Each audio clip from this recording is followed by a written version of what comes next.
प्रातः स्मरणीय श्वेतांबरधारी एवं जगत के सद्गुरु संतों के चरणों में दास का कोट से नमन।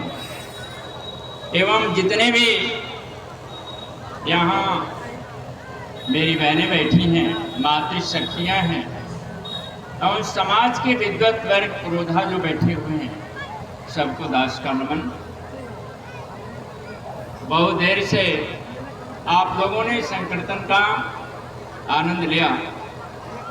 एक ऐसी धारा चली जो वृंदावन से चलते हुए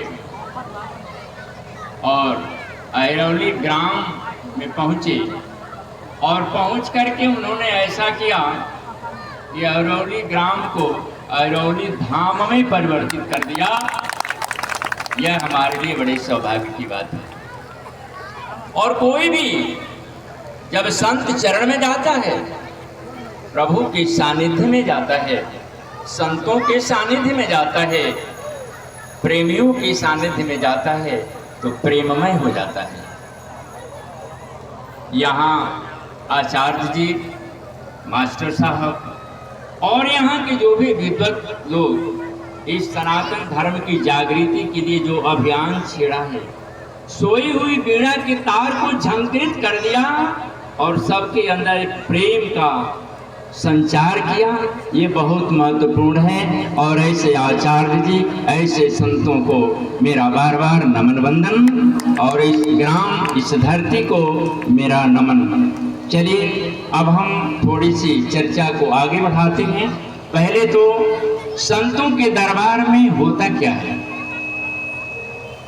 तो सदगुरु के दरबार में दुख दर्द मिटाए जाते हैं, और दुनिया के सताए लोग यहाँ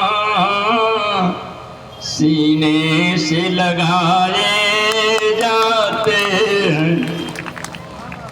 सदगुरु के दरबार में दुख दर्द मिटाए जाते हैं और दुनिया के सताए लोग यहाँ सीने से लगाए जाते हैं।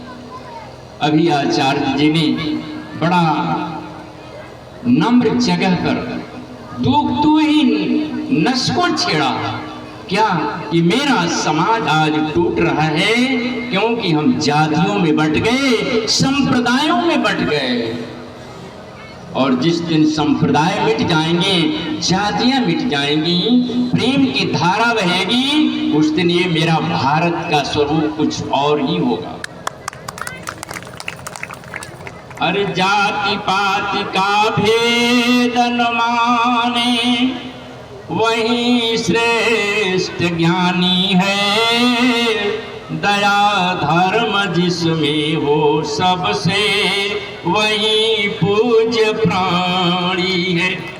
छत्री वही भरी हो जिसमें निर्भयता की आग, सबसे श्रेष्ठ वही ब्राह्मण है जिसमें हो तप त्याग।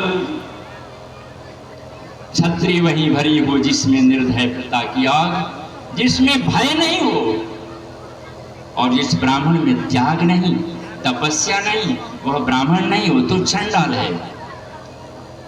इसलिए ब्राह्मण को दयावान, तपस्वी, दयालु और संकीर्ण विचारधाराओं को छोड़ते हुए परमात्म तत्व में संलग्न हो जाना है। यही ब्रह्मत्व का सबसे महत्वपूर्ण चीज है। मनुष्य जन्म तो सबको मिला, लेकिन जरा सोच लीजिए, अभी तो संकीर्तन चल रहा था, प्रेमानंद में आप लोग डूबे हुए थे। औरों के तो राम खिलौना मेरो प्राण आधार। लोगों ने राम को खिलौना बना दिया, लेकिन ये तो मेरे प्राणों के आधार है। अगर आप इतना मानते हैं कि राम ने, विष्णु भगवान ने अगर मत्स्य अवतार लिया, वराह अवतार लिया, कच्छप अवतार लिया, और जिस रूप में आके भगवान अवतार लेते हैं, जिसका उद्धार करते हैं, और उसी को मार के हम खा लेते हैं। अजीब बात है। इस संकीर्तन से, इस प्रेममय धारा विश्वास है, मुझे एक पूर्ण विश्वास है कि जिस माँ बेटियों के हृदय में राम के कीर्तन चल रहे हैं, जिन्होंने अपने हृदय में कृष्ण को बिठाया, जिन्होंने अपने हृदय में राम को बिठाया, कम से कम अपने पेट में मुर्गा मछली बिठाने का काम छोड़ दें, तब आप सही राम के भक्त होंगे, अन्यथा नहीं। काहे को मानुष जन्म सराहत, जो नहीं जानत नाम धनी का, तरुवरहीना भय जिमि पल्लव, मन बिनु फानी नहीं जीवत तनी का। काहे को मनुष्य जन्म सराहत, अरे इस मनुष्य जन्म की सराहना तो हम करते हैं, बेकार है। कब? जो नहीं जानत नाम धनी का, हमने उस परमात्मा तत्व को नहीं जाना, उस प्रेम से बिखरी हुई चीजों को नहीं जाना, तो हमारी दशा कैसे है कि तरुवरहीना भय बिनु पल्लव। जिस तरह से पेड़ों की पत्तियां गिर जाती हैं और पेड़ उदास दिखाई देने लगता है, अमन बिनु फनी नहीं जीवत तनी का।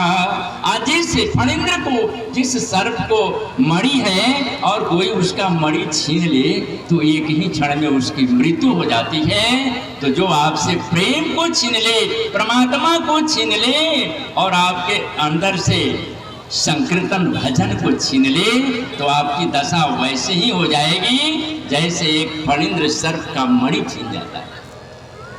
तो इस प्रेममयी धारा को, इस संकीर्तन को देखिए, परमात्मा से जुड़ने के 3 मुख्य सूत्र हैं, सेवा, सुमिरन, सत्संग और संकीर्तन। सत्संग के साथ संकीर्तन जुड़ जाता है, और जब सब लोग सेवा के लिए उतर जाते हैं तो सेवा पैदा हो जाता है, और जब संकीर्तन हो जाए, सुमिरन हो जाए, सेवा हो जाए, तो 1 घंटा बैठ करके जरूर सुमिरन कर लीजिए, ताकि आपकी जीवन की धारा अनंत हो जाए। इस जीवन की धारा को आगे बढ़ाने के लिए सेवा, सुमिरन और सत्संग, ये 3 चीजें जो अपने जीवन में जोड़ लेता है, तो अब एक ही काम बाकी रहता है, वह है स्वाध्याय। और स्वाध्याय करने के बाद जब वह मार्ग पर चलता है, थोड़ा कठिन परिश्रम करता है, तो ये लोग परलोक सारे सुधर जाते हैं। धन कमाना चाहिए, धन बड़ा महत्वपूर्ण है। अरे धन इतना महत्वपूर्ण है कि मत पूछो यार, सुबह के शाम तक तो लोग कतलेआम करते हैं धन के लिए, धन कमाने के लिए कत्लेआम करते हैं। प्रातः होता है और 1000 करोड़ों की संख्या में गौएं, मुर्गे, बकरी, मत्स्य मार दिए जाते हैं, उसके पीछे धन ही तो है। सुख मिलेगा, ऐश्वर्य मिलेगी, शांति मिलेगा, इसी के लिए तो। उस धन को अगर आपने प्रेम से, परिश्रम से कमाया तो वह धन बहुत दिनों तक टिकता है, कई पुश्तों तक चलता है, और एक ऐसा राम नाम रूपी धन है कि जो यहाँ भी चलता है वहाँ भी चलता है। तो ये गांव का सौभाग्य है कि यहाँ यह भी धन है, और आचार्य जी के माध्यम से आप लोगों को वह भी धन मिलता है जो साथ लेके जाना है, और उस धन को आप लोग अपने जीवन में संजोए रखिए। देखिए